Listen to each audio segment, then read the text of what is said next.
C'est l'heure du journal des médias de Julien Pichenet. Et avec les audiences, tout d'abord, quels sont les chiffres marquants du week-end, Julien? Eh bien, commençons par le match des films du dimanche soir. C'est France 2 qui s'est imposé. J'adore ce que vous faites avec Artus et Gérard Lanvin qui a attiré 3 500 000 téléspectateurs. Les Animaux Fantastiques sur TF1 étaient à 500 000 derrière avec 3 millions. Samedi sur TF1, les cross battles de The Voice ont été suivis par 3 200 000 téléspectateurs. Danse avec les stars a fini vendredi sa 13e saison. Autour de son score habituel, on était à 3 100 000 pour la finale. Bon, globalement, le programme a enregistré une moyenne d'audience supérieure à 3 millions sur l'ensemble de cette saison. C'est une moyenne supérieure à celle qui avait été enregistrée lors de la 12e saison fin 2022. C'était 2,6 millions. Côté part de marché, Dals est également en hausse cette année. Et puis la grande semaine d'Ophélie Meunier était en hausse samedi sur M6. On est monté à 610 000 téléspectateurs avant-hier, soit le meilleur score du talk show depuis son lancement il y a 3 semaines. Europe 1, le journal des médias. Et puis avant de dérouler les infos principales de ce week-end, revenons justement sur la finale de Danse avec les stars. Et plus précisément sur ce discours qui n'est pas passé inaperçu.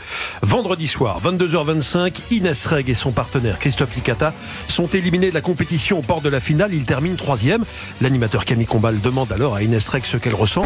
Bon, à cet instant précis, il y a une étrange coupure très visible à l'antenne. La production a évoqué un bug technique, mais le journal Le Parisien, lui, croit savoir qu'Inès Reg aurait à ce moment-là repoussé Caroline Marjoredon qui venait saluer son partenaire. Alors, la production aurait préféré couper cette scène. Après cette étrange coupure, il y a eu ce discours dans lequel Inès Reg a visiblement voulu régler quelques comptes. J'ai vraiment énormément adoré cette aventure et j'ai aussi beaucoup souffert.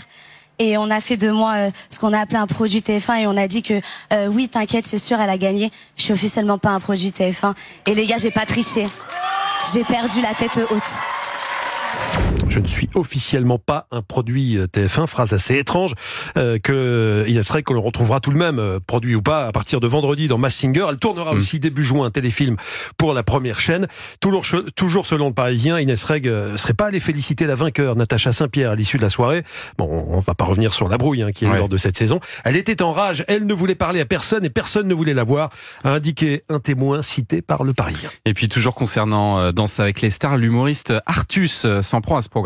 Oui, c'était ce week-end, Artus qui avait participé à la saison 7, il avait été demi-finaliste. C'était particulier. Heureusement, j'ai rencontré ma femme, donc ça s'est très bien passé à ce niveau-là, parce que j'ai vécu un truc avec elle qui était fou. Après, non, l'émission en elle-même, c'était pas mon univers, dit Artus. On te fait comprendre que t'as signé un contrat et que tu vas fermer ta gueule. Je le cite, c'est pas la plus belle expérience de télé que j'ai eue, on va dire.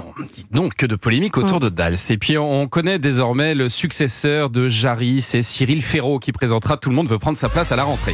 Oui, tout compte fait, c'est un choix à 100% logique. L'animateur étant devenu au fil des années l'une des principales figures des jeux sur France Télévisions. Cyril Ferraud assure qu'il ne s'attendait pas à ce que la direction de France Télé lui propose de prendre la place de Jarry, qui va quitter donc cet été, après seulement une saison, la présentation de ce jeu qui fait en moyenne 1 700 000 téléspectateurs chaque jour à l'heure du déjeuner. Bon, Cyril Ferraud dit avoir accepté après 48 heures de réflexion. C'était pas forcément un choix évident parce qu'il va quitter Slam, qu'il animait depuis 16 ans. Alors, qui va le remplacer à la présentation de Slam? Dans le Parisien, Cyril Ferraud se pose la question, pourquoi pas un couple pour me remplacer? C'est ce qui se fait dans certaines versions étrangères du jeu.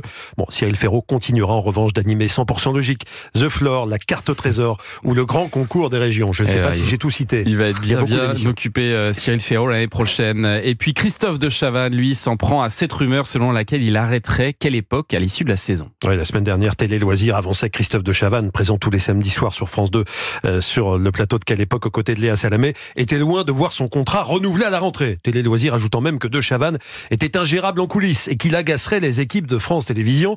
Le principal intéressé a réagi ce week-end sur son compte X en écrivant ceci: venez voir et observer, serait-ce qu'une fois, l'ambiance qui règne à Quelle époque. Ça éviterait les ragots et les propos qui ne reflètent pas la réalité. Fin de citation. Vous n'avez pas toutes ces histoires, vous, Philippe Charlier, à France 5. Vous êtes tranquille, il n'y a pas de dispute, il n'y a pas... Ah non, c'est une ambiance sereine et une ambiance de travail. Et puis en plus, nous, on travaille surtout sur le terrain, donc au bout du monde, à Sainte-Hélène, comment voulez-vous qu'on s'engueule? Ouais, c'est ça, il y a moins de risques, effectivement. Et puis, à moins de 2 semaines de l'Eurovision, le chanteur Slimane explique à Télé 7 jours pourquoi il a souhaité concourir avec cette chanson, Mon amour. Oui, dans un entretien accordé à Télé 7 jours, Slimane, qui fait la couverture de Télé 7 jours cette semaine et qui représentera les couleurs de la France le 11 mai à Malmö, a indiqué que c'est lui qui a choisi de participer au concours avec cette chanson qui est déjà certifiée single d'or. Il pense pouvoir sortir du lot en fait et fédérer le public avec une ballade romantique. Je sais que dans plusieurs années, dit-il, ce n'est pas une chanson qui sera passée de mode, dans mon cœur en tout cas. Je pourrais la réécouter et me dire je suis fier de moi. Bon, je rappelle quand même, ça fait 47 ans cette année que la France ne s'est pas imposée à l'Eurovision. La dernière fois, c'était en 77 avec Marie-Myriam. On le répète tous les ans. Mais c'était une balade. Oui. Donc, c'était une balade. Comme un enfant aux yeux de lumière. Merci beaucoup, Anissa. Est-ce que vous regardez un Non, petit... c'était bien. Moi, j'aimais bien. Merci Philippe Il y a un Charlier. soutien dans le Oui, studio. au moins. Est-ce que vous regardez un peu le foot, Philippe Charlier, ou pas? Alors hier soir, j'ai suivi avec un de mes fils, avec Paul, on a suivi la finale, enfin en tout cas la victoire du PSG hier soir grâce à Lyon. Exactement, et parce que alors sur Canal+, il est désormais possible de regarder le foot anglais mais sans les commentaires. Oui, bientôt peut-être le foot français, on verra. Vous savez qu'en ce moment, Canal+ recrute de nouveaux talents du commentaire avec son émission Au Micro. Mais d'un autre côté, le groupe propose aussi depuis ce week-end de suivre les matchs du championnat anglais sans commentaires sur les chaînes Canal+ et MyCanal. Vous pouvez choisir avec ou sans commentaires. Qu'en pensent les passionnés de foot? Est-ce qu'ils préfèrent avec ou sans? J'ai posé la question à des amateurs de foot. Vous allez voir que les avis sont très partagés. Souvent, les commentateurs perturbent peut-être un peu l'ambiance du stade. Et en tant que grand amoureux de foot, l'ambiance d'un stade, c'est aussi quelque chose qui rajoute quelque chose au match.